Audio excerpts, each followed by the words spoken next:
Hey, what's up? I just thought I'd do a quick video on some knives I got. Ain't nothing special.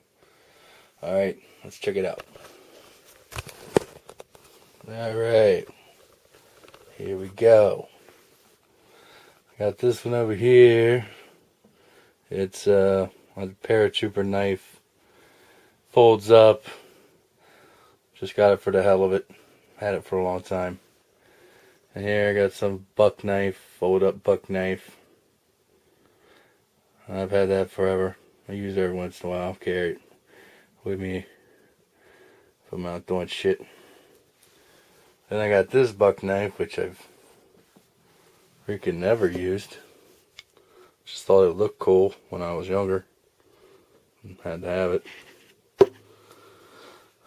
And then I got this. This is super tactical.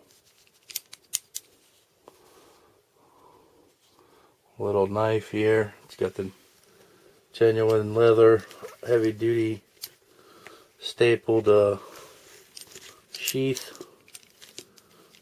I'll never leave the house without this one. And this one's pretty cool. I carry this sometimes, but I get in trouble. And it's a Beltrame, I guess. It says made in Italy. I don't know, it's pretty cool. It's got a little clip on it. It's pretty damn sharp.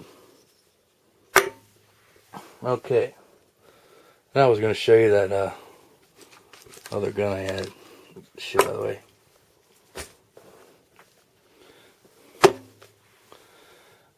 There it is. Sundance Industries. It's pretty crappy, but I paid $75 for it. And it's got the original box. Little chrome. It's not loaded. Empty. Don't want to aim it at anybody. It's got all the papers. Freaking warranty card. I don't know how old the thing is. I don't know when they quit making them, but it's just a little, what I guess they call a little throwaway gun. Drug dealers used. A little 25 caliber. I like it. It's nice and shiny. Pretty cool. So, oh well. Well, thanks for watching, and I might make another vid here soon. But that's all the knives I got right now. Alright. Back in the woods.